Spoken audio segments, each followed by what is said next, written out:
l'année 2020 jusqu'en 2023, parce que moi je suis rentré en 2023, il est rentré en 2024 je crois. Et donc, quand il a commencé à vouloir écrire son livre, j'étais là. J'étais là, je me souviens même qu'à la présentation de mon livre, il était dans les premiers rangs. Et il me disait, Apollyon, moi aussi je vais publier un livre, je vais sortir un livre. Et il a fini par le concrétiser. Rien que pour ça, s'il vous plaît, je souhaiterais qu'on applaudisse très fort.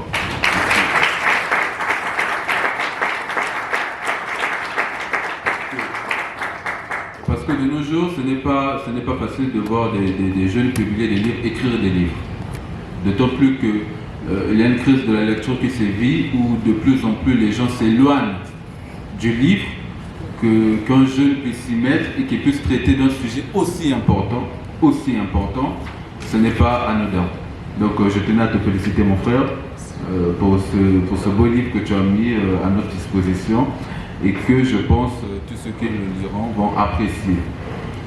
Un mot de l'éditeur, juste pour dire que depuis l'année dernière, sous l'impulsion de notre DG, l'Harmattan Congo a lancé pas mal de projets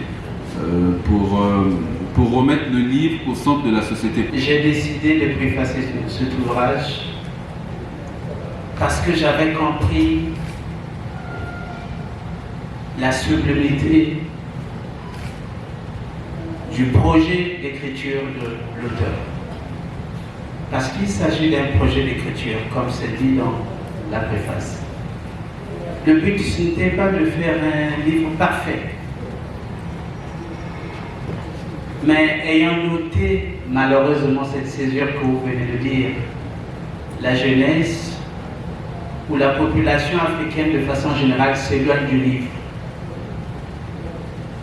Il fallait, à travers une écriture simple, précise et pertinente, mettre à sa disposition les éléments qui lui permettent de comprendre comment est gérée la société.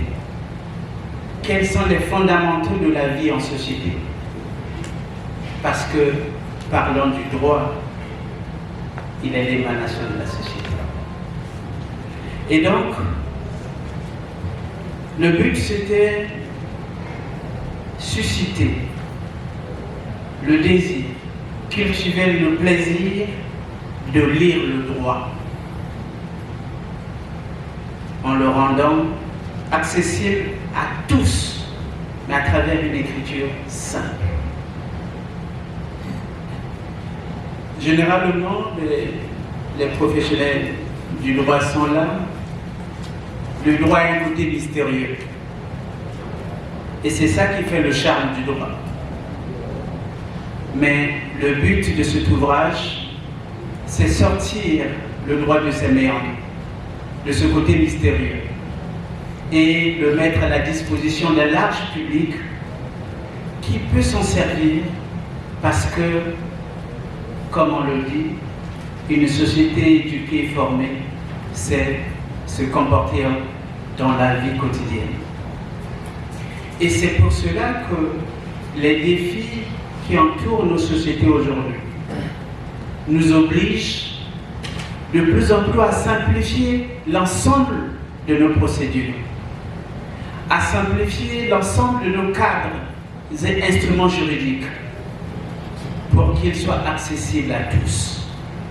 Parce qu'il a été démontré, malheureusement, que pour le citoyen lambda, le droit est un mystère. Et ce mystère renforce l'incrédulité qu'a le citoyen lambda vis-à-vis de la justice, vis-à-vis du droit. Et c'est ce qui est à l'origine de l'ensemble des préjugés que nous découvrons dans cet ouvrage. Le but, comme je l'avais déjà dit tantôt, c'est participer à l'éveil des consciences sur la nécessité de s'approprier des droits fondamentaux qui sont les droits humains. Parce que c'est des droits qui sont inhérents à la vie de l'homme sur Terre, à la vie en société. et qui conditionne l'épanouissement de l'être humain et le développement de nos nations. Très souvent, on oppose les droits humains au développement, sans se rendre compte malheureusement que les droits humains participent au développement des États. Parce qu'il s'agit des droits économiques, il s'agit des droits civils et politiques, il s'agit des droits commerciaux. Et c'est ça le socle de la vie humaine. Voilà, ici il était question de mettre en évidence les défis et les opportunités qui sont liés à l'amélioration des droits de l'homme en Afrique en général. Et c'est pour cela l'extrait que vous avez cité a été placé à dessein pour montrer que l'objet de l'ouvrage, ce n'est pas d'adresser des critiques acerbes sur les réalités africaines, mais plutôt dans une démarche constructive, progressiste, qui indique là où se trouve réellement le problème et comment y travailler pour améliorer de façon substantielle les défis qui sont les nôtres en lien avec les droits de l'homme. Et là, nous chutons pour montrer l'importance des réformes conventionnelles et institutionnelles et le rôle prépondérant du législateur. Parce que qu'on le dise, le législateur qui vit dans la société, qui comprend les enjeux de la société, qui a l'avantage quelquefois de partager la langue du citoyen lambda, la langue à travers laquelle on exprime mieux nos sentiments. Ce législateur a la mission de mieux écrire pour que l'application du cadre juridique soit accessible à tous. Voilà le rôle prépondérant que nous donnons au législateur, qui n'est pas seul acteur. Mais évidemment, il vit dans une société, ça veut dire qu'il est entouré de sociologues. Évidemment, il doit analyser le comportement des citoyens, ça veut dire qu'il doit être avec les psychologues pour mettre sur place des instruments juridiques qui encadrent la vie en société et qui protègent les droits de tous les citoyens. Et c'est ça l'élément fondamental et disons fondateur de tout développement. Parce que opposer les droits humains au développement des États, c'est ne pas comprendre l'essence même de l'humanité. Quand je dis ça, j'ai ouvert le champ de l'ouvrage. Il tourne autour de cela, autour de la genèse des droits humains à travers le monde et en Afrique, autour des démarches suivies par des États, par des continents, mais aussi les faiblesses de ces démarches.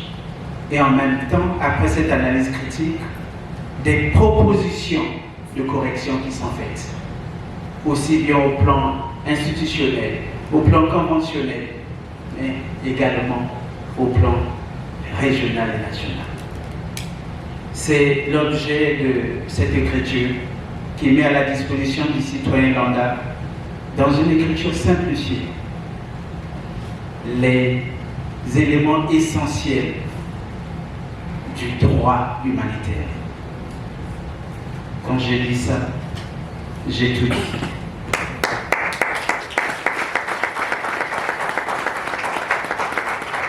Merci. Mesdames et messieurs, distingués invités à vos rangs et grades respectifs, il est évident que ce qui nous relie aujourd'hui, c'est cet objet. Combien un simple objet, mais qui a un pouvoir énorme, peut réunir autant de gens, parce que nous savons tous que le livre non seulement contribue à l'épanouissement des mœurs, mais surtout à la transmission des connaissances et du savoir. Donc le titre, comme vous voyez, c'est le caractère perfectible des droits de l'homme en Afrique. Et le travail auquel je vais m'exercer, c'est de me plonger dans le contenu de ce livre et de vous donner un aperçu substantiel. Mais permettez-moi, avec toute la déférence qui vous est due, de commencer mon propos préliminaire par la citation d'un grand penseur français. En effet, dans l'extrait de son poème intitulé « La joie », tiré de son recueil de poèmes « L'art d'être grand-père », le monumental Victor Hugo s'exclamait en ces termes. Lorsqu'un enfant paraît, le secte de la famille applaudit à grands cris. Certes, il est une évidence irréfutable que Hugo parle du bonheur que la naissance d'un enfant biologique apporte et procure au sein d'une famille qui l'accueille. Cependant, on ne doit pas occulter le fait que dans un sens purement allégorique ou métaphorique, ce livre qui nous réunit ici aujourd'hui est un enfant. Pas un enfant biologique, mais plutôt un enfant intellectuel que l'auteur a accouché par une indiscutable forme de maïeutique socratique pour l'immense bonheur du cercle de la famille, tant littéraire, culturel que juridique. Vous conviendrez parfaitement avec moi que ce livre a permis à son auteur de naître sur la scène littéraire. Mesdames et messieurs, je présume par ailleurs, sans faire usage de l'art divinatoire, qu'en votre fort intérieur, ravivé par votre curiosité légitime, vous vous demandez probablement, et avec raison, de quoi parle ce livre. Voilà en effet toute la question. Cette question qui vaut tout son pesant d'or et à laquelle je me soumets volontiers à répondre dans les lignes qui suivent, grâce à sa pertinence avérée, afin de vous faciliter partiellement la compréhension de son contenu pour une meilleure dégustation de l'esprit, pour une sapide digestion lecturale. Alors, comment est construit l'édifice de ce livre, tant du point de vue formel que substantiel? D'emblée, il faut dire que sur le volet formel, cet ouvrage, publié aux éditions L'Harmattan Congo en 2025, et avec une appréciable richesse infrapaginale, comprend 79 pages, subdivisées de plusieurs parties, dont les plus emblématiques et saillantes sont l'introduction, le développement et la conclusion. Outre cela, on doit ajouter d'autres parties non négligeables qui l'étoffent. En l'occurrence, la première de l'ouverture, les remerciements, la préface de M. Christian Abokenda, directeur de cabinet du ministre chargé de la fonction publique, une bibliographie, une partie de cycle et abréviation, une table de matière et enfin un résumé et une quatrième de couverture. En vous faisant l'économie du symbolisme infographique de ce livre, qui nous rappelle in fine la noblesse de l'idéal poursuivi en termes d'unité de l'Afrique dans le sacro-saint paradigme processuel entre les États, la justice et les droits de l'homme. Notons tout de même qu'au fond, ce livre soulève à n'en point douter la sans plus éternelle problématique de l'efficacité du système africain des protections des droits de l'homme. Après quoi, chaque continent ou région du monde va se doter d'un système de protection des droits de l'homme, oscillant par conséquent entre universalisme et régionalisme. C'est dans cette lancée irréversible que le continent africain mettra donc en place de façon générale son propre système à travers la Charte africaine des droits de l'homme et des peuples, tout en légiférant de façon singulière sur les droits appartenant aux catégories spécifiques telles que la femme, l'enfant, les réfugiés, afin de mieux lutter contre les multiples violations et exactions de ces droits. Cette charte, complétée par d'autres instruments juridiques, a également prévu la création de mécanismes de protection comme la Commission africaine des droits de l'homme ainsi que la Cour africaine des droits de l'homme et des peuples. Toutefois, l'auteur relève que, nonobstant la multiplicité de ces instruments et des mécanismes juridiques et institutionnels, le chemin est encore jalonné de moult embûches à cause des limites ou insuffisances qui entravent, hélas, le plein épanouissement ou l'effectivité de ce droit. Sans être exhaustive, on peut citer, à titre d'illustration, les limites d'ordre conventionnel, les limites d'ordre institutionnel, tant au niveau régional qu'au niveau des États africains. Après avoir épinglé et déploré ces limites, l'auteur nous propose avec optimisme les pistes de solutions afin de le rendre plus efficient. De ce fait, il suggère des réformes d'ordre conventionnel, des réformes d'ordre institutionnel du système de protection des droits de l'homme en Afrique. Pour conclure, mesdames et messieurs, nous pouvons retenir qu'à travers cet ouvrage, qui vient enrichir la doctrine juridique congolaise et africaine, avec un style transparent et intelligible, l'auteur a posé un regard sagace sur la place des droits de l'homme en Afrique, sur leur système de protection par les textes juridiques tant internationaux, régionaux que nationaux, ainsi que sur les difficultés réelles de leur mise en œuvre par des institutions créées à cet effet. Aussi constate-t-il avec lucidité que le respect des droits de l'homme en Afrique est encore très mitigé, mais pas impossible car perfectible. Pourtant, on est heureux de savoir que ce tableau n'est pas foncièrement sombre, car l'auteur nous a proposé, avec une brillante note d'espoir, quelques pistes de solutions en vue d'améliorer efficacement ce système, tant du point de vue textuel, conventionnel qu'institutionnel, avec l'intervention inestimable du législateur et du juge tant communautaire et national dans la protection des droits humains et pour consolider l'état de droit en Afrique comme pour répondre aux profondes aspirations des États et peuples africains. À cet égard, on peut dire que les droits de l'homme sont des droits consubstantiels à l'être humain et antérieurs à toute forme d'organisation sociale ou politique.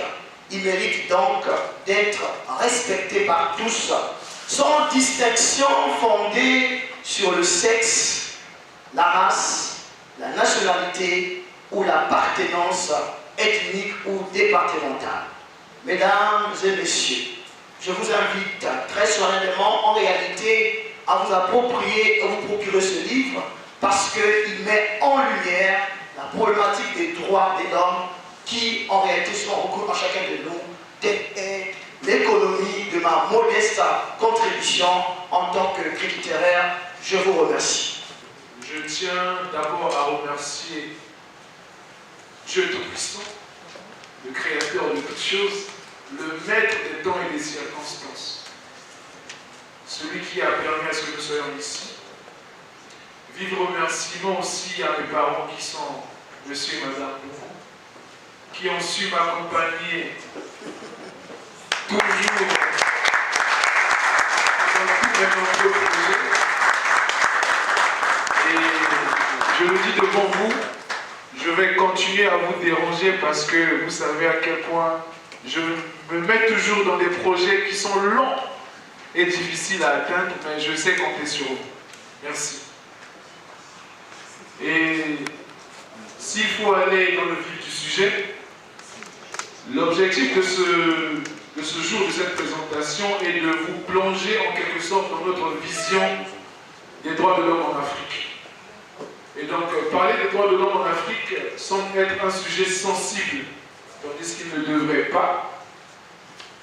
Parce que je pense que lorsque vous avez suivi l'allocution du préfacier, et même tout ce qu'a su dire le critique, je pense que je n'ai même plus ma place ici parce qu'ils ont su dire ce qu'il fallait dans le livre. Du coup, ça devient difficile pour moi de vous dire quelque chose d'autre, sauf vous inviter à acheter le livre pour découvrir en réalité ce qu'ils n'ont pas dit. Donc je vais faire exprès de me figer sur ce qu'ils ont dit pour que prochainement, quand on se verra, nous discuterons des choses qui ne sont pas dites ici. Et donc, je vais revenir pour vous dire que les droits de l'homme ne devraient pas être une question qui devrait susciter des questions multiples, mais plutôt nous inviter à grandir l'âme et l'esprit pour permettre aux générations futures d'avoir une meilleure vie. Parce qu'en réalité, tous nous cherchons à être épanouis, tous nous cherchons à avoir une vie stable, tous nous cherchons à être dans un état de droit. Mais si aujourd'hui, vous considérez que vous ne l'êtes pas, c'est faux.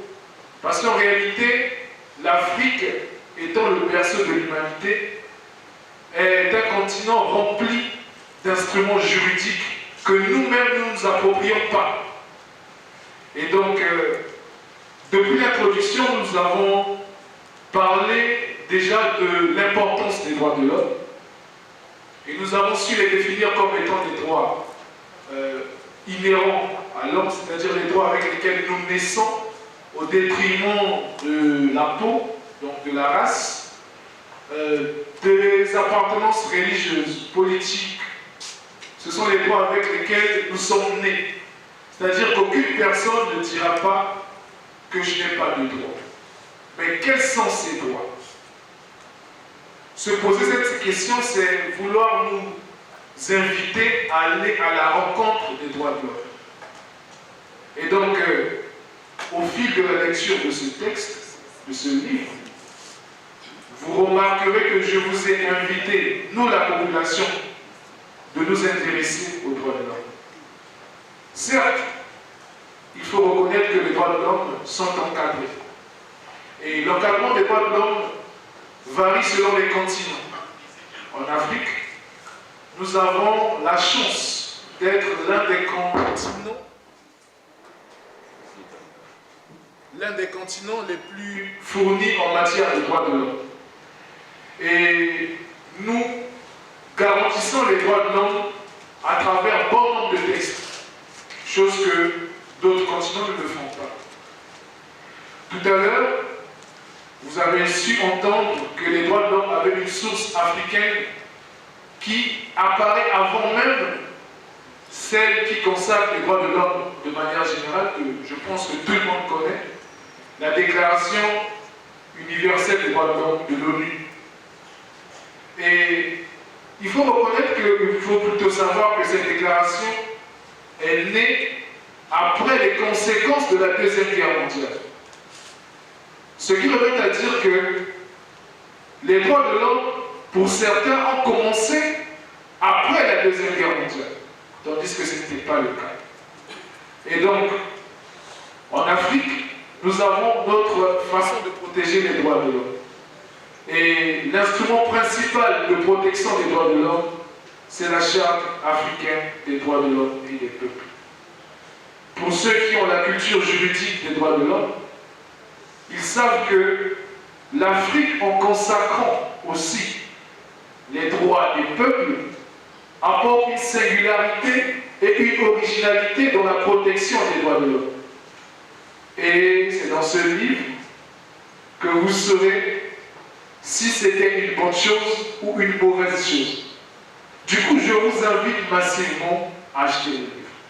Pas pour moi, mais plutôt pour notre culture. Et donc, dans la protection des droits de l'homme, l'Afrique a aussi, à travers l'Union africaine, bien sûr, et les États membres, mis en place des mécanismes de protection, des institutions relatives à la protection des droits de l'homme.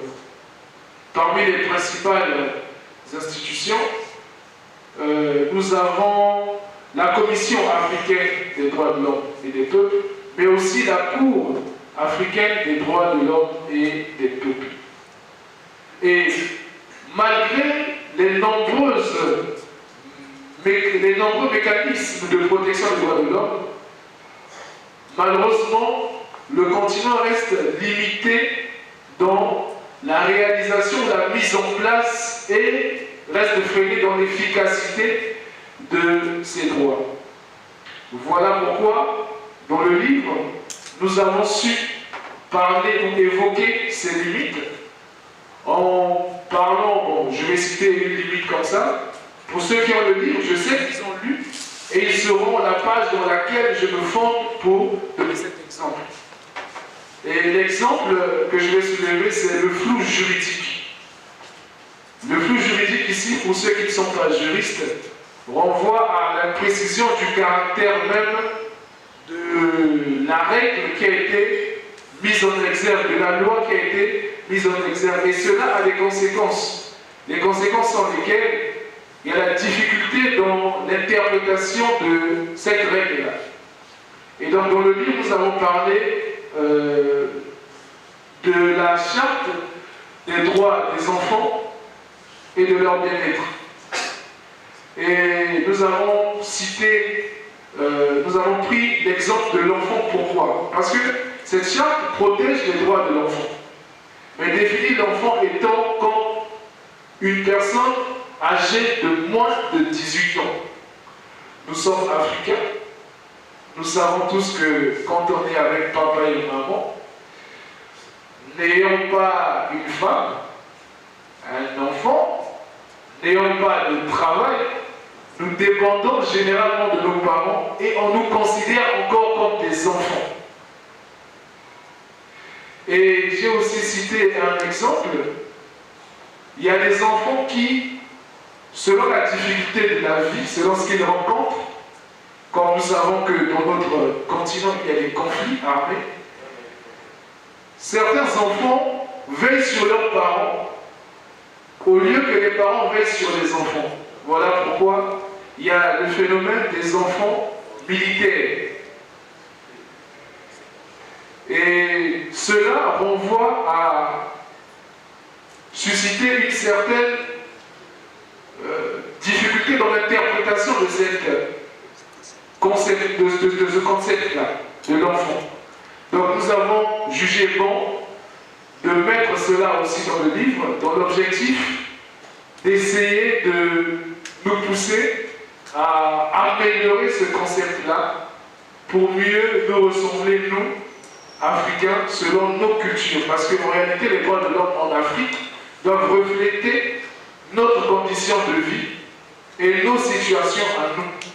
Voilà pourquoi, parmi les solutions que nous avons proposées, nous avons invité le législateur africain à s'intéresser à la psychologie, à s'intéresser à la sociologie, pour pouvoir élaborer des textes, des lois pour mieux protéger et garantir les droits de l'homme.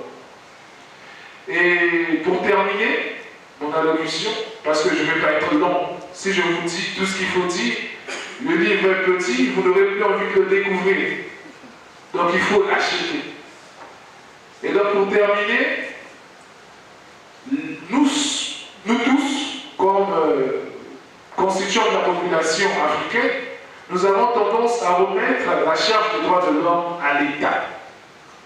Je vous conseille aujourd'hui de nous intéresser davantage aux droits de l'homme, parce qu'en réalité, notre pays, le Congo, est un exemple dans la protection et la garantie des droits de l'homme.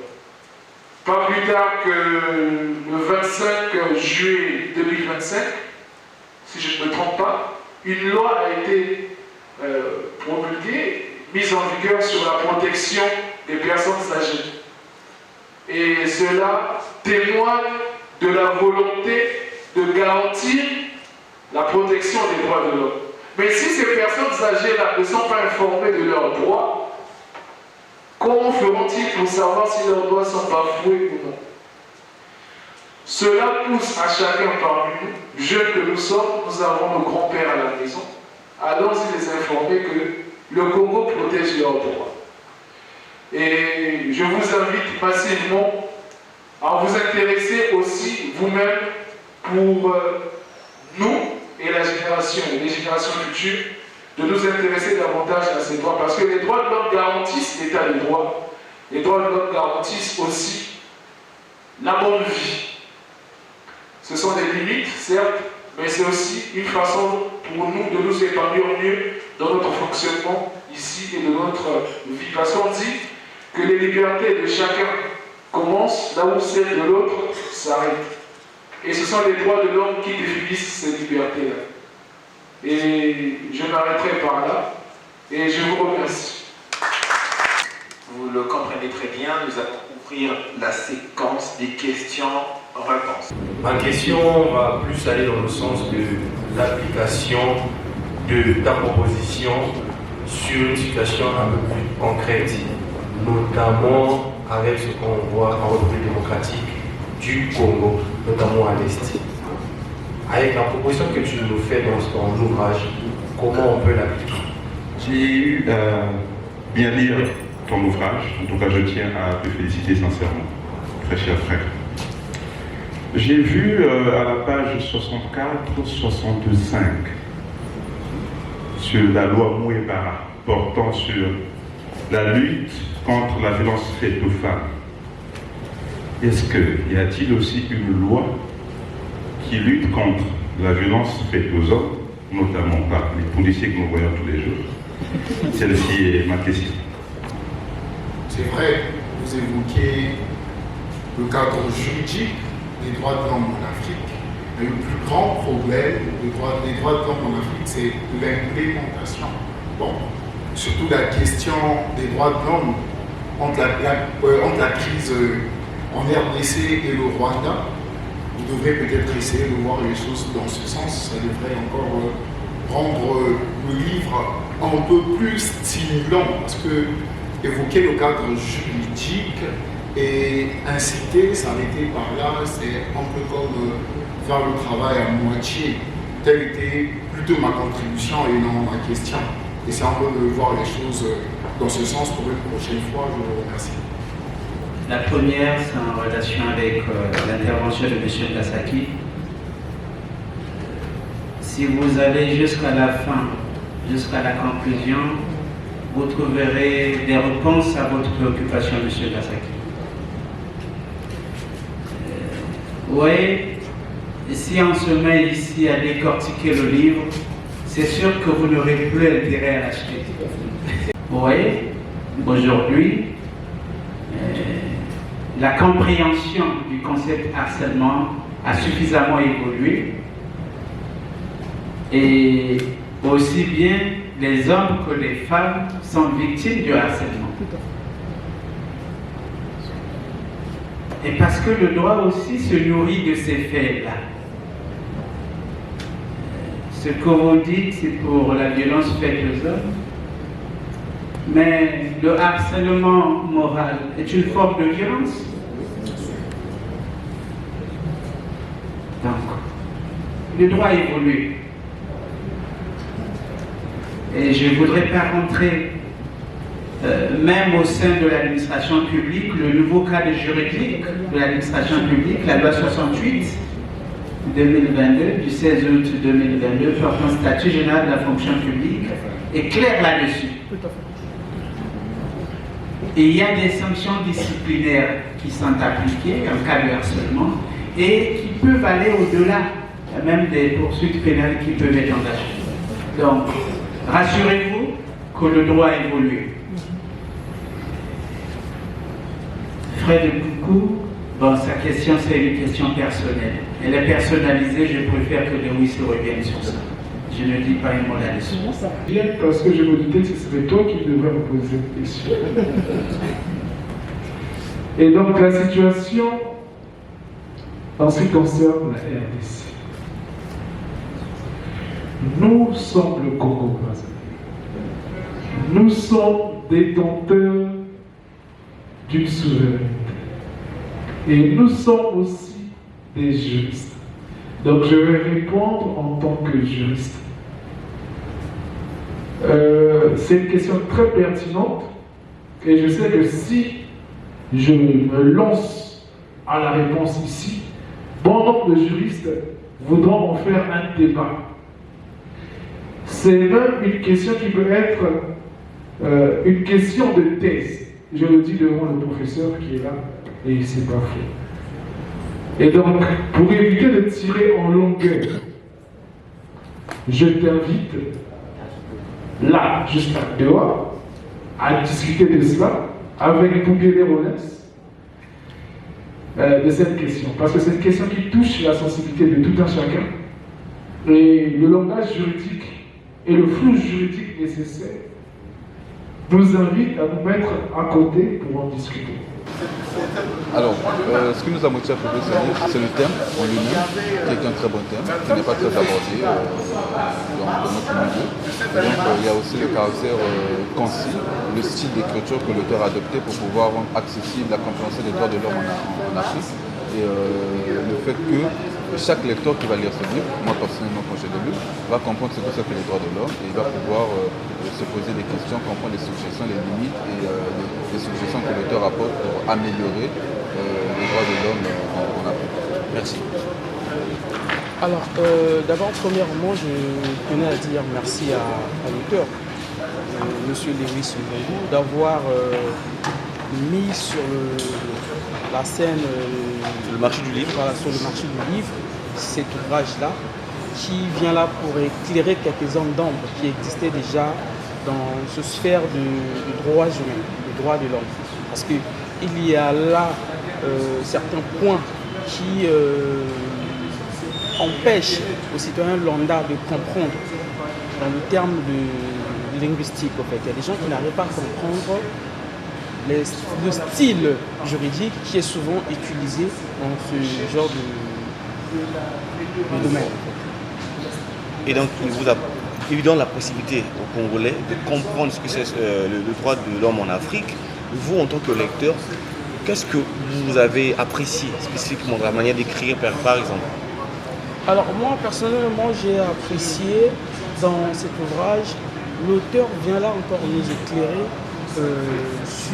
surtout le point où on parle de la vulnérabilité des personnes qui ont un âge avancé. Tel que là, en ce moment, nous parlons en République du Congo, nous avons une loi qui a été sur le terrain actuellement, protégeant les personnes vulnérables, les personnes âgées. Il a abordé cette question. C'est là où il y a vraiment aussi le socle, en fait, qui nous permet de comprendre la base, le fond de ça. Un commentaire sur le style de rédaction? Le style, je pense que l'auteur n'a rien fait de mauvais. Je pense que tout est clair pour moi. Merci beaucoup. Merci. Ce qui m'a poussé à écrire, c'est ma volonté de contribuer à l'éveil africain. Parce que nous reconnaissons et comprenons que la situation des droits de l'homme, comme toute situation en Afrique, semble vouloir s'améliorer. Et donc nous n'avons plus en quelque sorte besoin d'attendre les autres, nous faisons maintenant nous-mêmes. Et pourquoi ne pas avoir la chance d'être compté parmi ceux-là qui imprègnent de leur marque aussi l'éveil africain. Dans votre livre, vous avez abordé un sujet très peu développé au Congo. Pourquoi les droits de l'homme en Afrique? Bon, la situation des droits de l'homme n'est pas très peu développée au Congo, déjà, parce que le Congo est un pays qui promeut les droits de l'homme.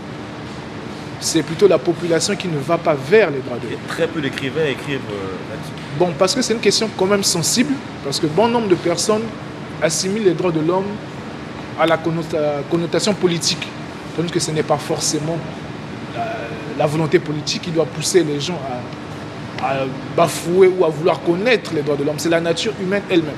Les politiques ne sont pas mauvais, c'est le comportement humain qui est plutôt mauvais. Donc la volonté ici, c'est de vouloir faire en sorte que nous tous, en tant que population, allons vers les droits. Voilà. La population allait vers les droits humains, mais est-ce que vous êtes sûr que le message que vous avez véhiculé dans ce livre sera plus ou moins compréhensible pour les Congolais et même pour les Africains en général? Déjà, je pense que ce serait avec le temps que je pourrais dire oui ou non. Mais de mon côté ou de notre côté, avec l'Harmattan et tous ceux qui m'ont accompagné, nous avons écrit déjà le droit qui a été dit dans le document de façon simple et claire, de telle sorte que la population lambda puisse s'approprier ses droits. Maintenant, comme je vous ai dit, répondre si le message est passé ou pas, ça c'est au Tout-Puissant de le révéler au moment venu. Je suis quelqu'un qu'on pouvait catégoriser comme écrivain de tiroir, parce que les manuscrits, il y en a beaucoup. Et disons que c'est mon premier bébé, oui, pas mort-né. Et donc c'est quelque chose de spécial pour moi. Et je pense que c'est le début d'une grande histoire.